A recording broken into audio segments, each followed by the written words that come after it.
আমার মতো পিঠে খেতে তোমাদের কাদের কাদের ভালো লাগে বলো? শীতকাল মানেই পিঠের মাস। তো আমি মাকে বলেছিলাম এবার বাড়ি গেলে কিন্তু অবশ্যই মা পিঠে বানিও। তো মা এই জন্য পিঠে বানানোর জন্য এনাকে দিয়ে দিয়েছে নারকেল ছাড়ানোর দায়িত্ব। কত সুন্দরভাবে নারকেল ছাড়াচ্ছে। ওনাকে যখন আমি বলি তখন উনি বলেন ছাড়াতে পারি না, কিন্তু দেখো এখানে এসে কত সুন্দর নারকেল ছাড়াচ্ছে। নারকেল ছাড়ানো হয়ে যেতে আমি বসে গেছি নারকেল কোরানোর জন্য। এবারে কিন্তু মা চালের গুঁড়ো দিয়ে কিন্তু এই পিঠেটা বানাচ্ছে না, কারণ মা বললো এবার একটু অন্যরকম করবে, মানে ময়দার সুজি দিয়ে। আমি কিন্তু এর আগে পুরপিঠা বা পুলি পিঠা ময়দা বা সুজির খাইনি। মা বললো দেখ না একবার, ভালো লাগবে হয়তো।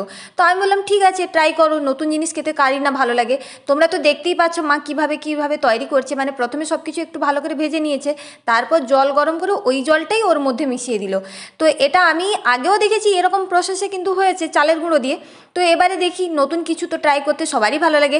এদিকে মায়ের কাছে তিন বোন বসে গেছি, কত কথাই না বলছি। সত্যি কথা বলতে আমার মাও তো একজন স্বাস্থ্যকর্মী, তাই সময় পায় না। আর আজকে যখন তিন মেয়ে একসঙ্গে আছে মা তো খুবই খুশি, তাই খুশির জন্য পিঠে বানিয়েই যাচ্ছে। তো তারপর দেখছো মা পুরটা কিভাবে বানিয়ে নিল। আর এদিকে আমার বোনেরা মিলে বসে গেছি পিঠে বানানোর জন্য। আর এদিকে আমার বোন বলছে কি যে তুই তো অনেক দিন হলো পিঠে বানাস না, তুই হয়তো পারবি না। তাই আমি আর বোন মিলে কম্পিটিশন শুরু করে দিলাম। তো তোমরাই বলো কেমন হয়েছে। অবশ্যই আমার বোনেরটাও ভালো হয়েছে আর আমারটাও ভালো হয়েছে, কারণ এসব আমার দিদাই আমাদেরকে শিখিয়েছিল। আর যা একবার শিখে নেওয়া যায় তা অতি সহজেই কিন্তু আমরা কেউই ভুলি না। তো তারপর আমার তিন বোন মিলে পিঠেগুলো মুড়ে দিয়েছিলাম, আর মা তারপর সেদ্ধ করতে বসিয়ে দিয়েছে। দেখতেই পাচ্ছ কীভাবে নিয়েছে, প্রথমে জল দিয়েছে, তার মধ্যে এই বেলাটা দিয়ে তার মধ্যে এবার খড় দিয়েছে। মাকে জিজ্ঞেস করছিলাম যে খড়টা কেন দিয়েছো, মা বললো পিঠেগুলো যাতে না লেগে যায় তার জন্য দিয়েছে।